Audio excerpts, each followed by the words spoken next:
Assalamualaikum warahmatullahi wabarakatuh. Jadi kali ini saya akan menjelaskan penyakit Down syndrome. Nah, apa sih itu Down syndrome? Mungkin sebagian orang udah pada tahu. Untuk lebih jelasnya, Down syndrome itu apa, solusinya bagaimana, pengobatannya bagaimana. Nah, nonton sampai habis ya. Jadi, Down syndrome atau sindrom Down adalah kelainan genetik yang terjadi pada kromosom 21, di mana ketika pembelahan sel menghasilkan bahan genetik tambahan dari kromosom 21 yang dapat menyebabkan penderitanya mengalami gangguan tingkat kecerdasan, memiliki penampilan fisik wajah yang khas, dan keterlambatan perkembangan. Sebagian penderita Down syndrome akan mengalami kelainan yang ringan hingga yang berat, yang dapat menimbulkan penyakit jantung dan tiroid. Tanda dan gejala: ukuran kepala lebih kecil, bagian belakang kepala datar, sudut mata luar naik ke atas, terdapat bintik-bintik putih di bagian hitam mata atau iris mata, bentuk telinga kecil atau tidak normal, tulang hidung rata, mulut kecil, leher pendek. Kemudian, penyebab Down syndrome. Ada beberapa penyebab Down syndrome. Yang pertama yaitu hamil di usia lebih tua. Kenapa hamil di usia lebih tua menyebabkan anak bisa menderita Down syndrome? Karena resiko ibu mengandung bayi Down syndrome itu meningkat seiring bertambahnya usia di saat hamil. Beberapa studi menyatakan bahwa risiko melahirkan bayi dengan Down syndrome akan lebih tinggi pada wanita hamil yang berusia di atas 35 tahun. Mungkin karena usia lebih tua itu, kualitas sel telur itu akan semakin menurun, sehingga menyebabkan terjadinya gangguan pembentukan komponen genetik saat pembuahan. Nah, kemudian pada penyebab yang kedua yaitu memiliki riwayat melahirkan anak dengan Down syndrome. Kenapa? Risiko mengandung dengan bayi dengan Down syndrome akan meningkat jika sebelumnya pernah melahirkan bayi yang menderita kondisi ini. Dan mungkin sangat langka. Tetapi Down syndrome ini juga bisa diturunkan dari orang tua. Sifatnya dia genetik. Kemudian yang ketiga yaitu merokok dan mengkonsumsi alkohol berlebihan saat hamil. Jika ibu hamil yang sering mengkonsumsi alkohol atau merokok, dikatakan memiliki resiko lebih tinggi untuk mengandung bayi dengan Down syndrome. Kenapa? Karena kebiasaan buruk tersebut dapat membuat komponen genetik atau DNA janin lebih rentan rusak dan tidak terbentuk dengan sempurna, sehingga mengalami Down syndrome. Kemudian yang keempat, sering terpapar polusi zat beracun. Salah satu faktor risiko yang diduga berkontribusi dalam menyebabkan janin mengalami Down syndrome adalah paparan polusi dan zat beracun saat hamil. Paparan polusi ini bisa terjadi saat ibu hamil banyak menghirup asap rokok, kendaraan bermotor, atau asap pabrik. Sedangkan zat beracun yang diduga dapat meningkatkan resiko munculnya Down syndrome berasal dari pestisida, limbah pabrik, hingga logam berat seperti arsenik, timbal, dan merkuri. Kemudian, penyebab yang kelima yaitu kekurangan gizi saat hamil. Kekurangan gizi saat hamil, nutrisi yang tercukupi memegang peran sangat penting bagi kehamilan yang sehat. Hal ini juga berlaku untuk mengurangi resiko terjadi Down syndrome pada janin. Menurut beberapa riset kesehatan, ibu yang kekurangan nutrisi tertentu seperti folat, protein, zat besi, vitamin D, dan omega 3 dikatakan beresiko lebih tinggi untuk melahirkan bayi dengan Down syndrome. Nah, ini risiko pewarisan. Faktor genetika seorang ibu sangat mempengaruhi tingkat kecerdasan seorang anak. Namun kelainan genetika juga dari seorang ibu dapat diturunkan kepada anak-anaknya. Itu sebabnya Down syndrome menjadi salah satu penyakit genetik. Tadi saya bilang, memiliki riwayat melahirkan anak dengan Down syndrome. Nah, mungkin kemungkinan dia melahirkan anak Down syndrome, tetapi setelah tidak Down syndrome, tapi kemudian anak yang ketiganya lagi Down syndrome, itu karena kemungkinan adanya genetik. Misalnya ibunya tidak Down syndrome, tetapi ibu ayahnya tidak Down syndrome, tetapi ia melahirkan anak Down syndrome. Kemungkinan dari 5 ini adalah salah satu penyebabnya. Atau karena kita lihat kembali apakah ada saudara atau ibu dari saudara kita, keluarga, yang mengidap penyakit Down syndrome itu sendiri, sehingga akan bisa diturunkan kepada anak yang akan dilahirkan nanti.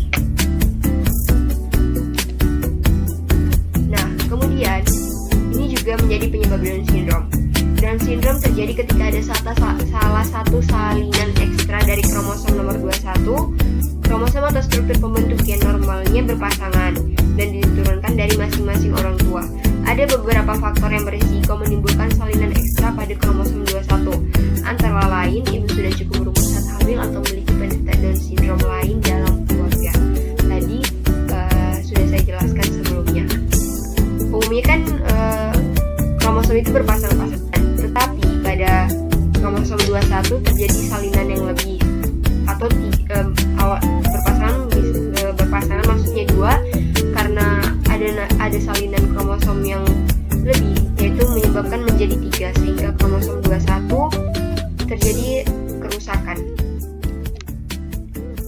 Kemudian pengobatan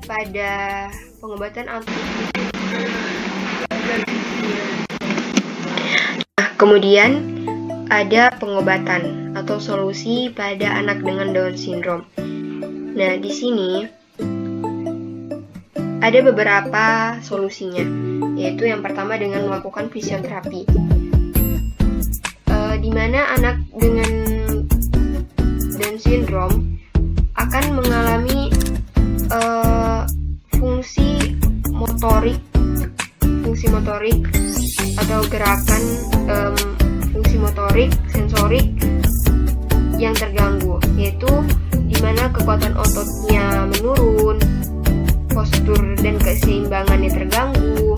Jadi fisioterapi di sini akan membantu untuk melatih motoriknya. Misalnya anak Down syndrome itu biasanya dia ketika duduk akan jatuh, terlentang tidak bisa, atau merangkak tidak bisa, berdiri apalagi.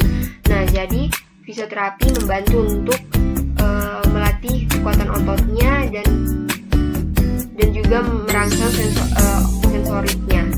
Kemudian terapi bicara. Terapi berbicara di sini membantu anak Down syndrome untuk meningkatkan keterampilan komunikasinya. Mereka akan menggunakan bahasa dengan lebih efektif. Kemudian terapi operasi.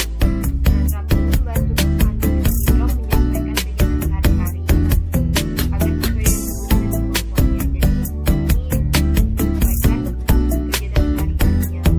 Kemudian terapi perilaku. Anak dengan Down syndrome biasanya merasa frustasi karena kesulitan berkomunikasi, kemungkinan memiliki masalah mental attention deficit hyperactive disorder. Oleh karena itu, terapi ini bekerja untuk membantu anak merespon perilaku yang mereka inginkan dan tidak diinginkan. Kemudian mempunyai akses perawatan kesehatan yang baik, mengikuti program yang mendukung bagi anak mengidap Down syndrome. Nah, kalau bukan anaknya yang diikutkan program yang mendukung mengidap Down syndrome, atau bisa maksudnya anaknya dan ibunya diikutkan untuk program yang mendukung anak mengidap Down syndrome, agar ibunya tahu bagaimana cara perawatan anak Down syndrome. Kemudian mengikuti organisasi dan akan edukasi dan dukungan untuk bertukar informasi.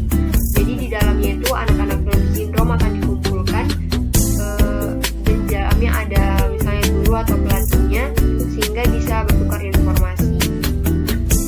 Kemudian punya dan menjadi kehidupan keluarga senormal mungkin.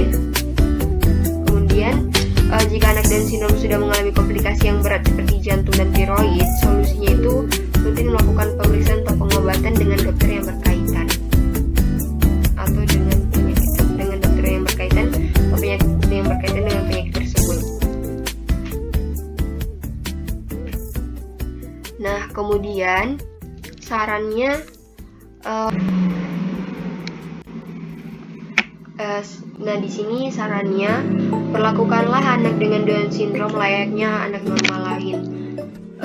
Di sini anak Down syndrome yang berbeda dan juga keterlambatan dalam berkomunikasi serta gerak tubuhnya.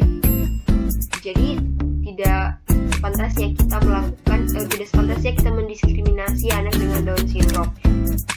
Kemudian orang tua sangat berperan penting dalam mengasuh anak Down syndrome. Kita tahu orang tua itu 24 jam bersama anaknya. Jadi di sini orang tua harus sangat berperan dalam mengasuh anak dengan Down syndrome. Karena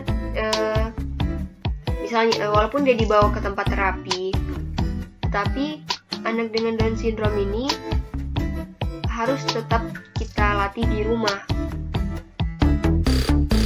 agar dia memang tidak bisa sembuh total, tetapi bisa lebih baik dari keluhannya.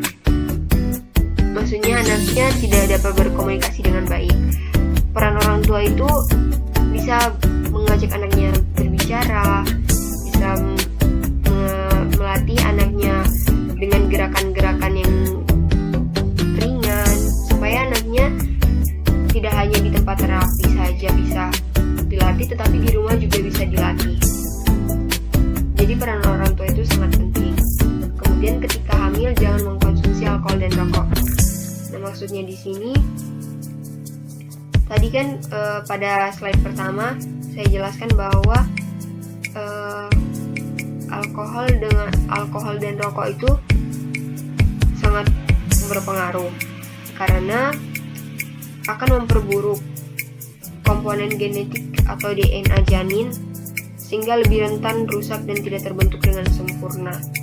Jadi ketika hamil kita harus benar-benar menjaga jangan sampai mengkonsumsi alkohol dan rokok. Kemudian hamil di saat usia lebih tua juga berpengaruh. Orang tua, terutama ibu, harus memikirkan matang-matang resikonya.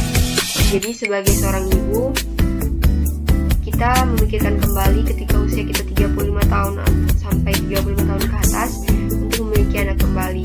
Bukannya tidak boleh, tetapi kita harus waspada sehingga tidak terjadi hal yang tidak diinginkan seperti anak akan menderita Down syndrome. Kemudian hindari polusi dan zat berbahaya. Dimana ketika kita sering terpapar polusi dan zat berbahaya, itu akan sangat berpengaruh bagi janin. Misalnya kalau polusi ini ibunya menghirup asap rokok, kendaraan bermotor ataupun asap pabrik.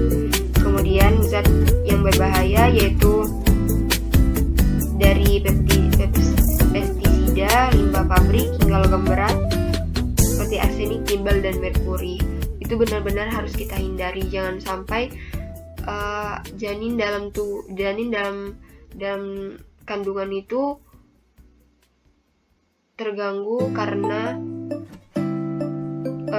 keteledoran ibunya yang sering terpapar polusi dan zat berbahaya. Kemudian saat hamil konsumsilah makanan dan minuman yang gizinya tinggi. Ketika ibunya tidak mengkonsumsi gizi yang baik saat hamil, kemungkinan resiko anaknya mengidap Down syndrome itu akan sangat besar. Jadi saat hamil sarannya harus konsumsi makanan dan minuman yang gizinya tinggi. Mungkin itu saja yang bisa saya jelaskan dari penyakit Down syndrome. Lebih dan kurangnya saya mohon maaf. Assalamualaikum warahmatullahi wabarakatuh.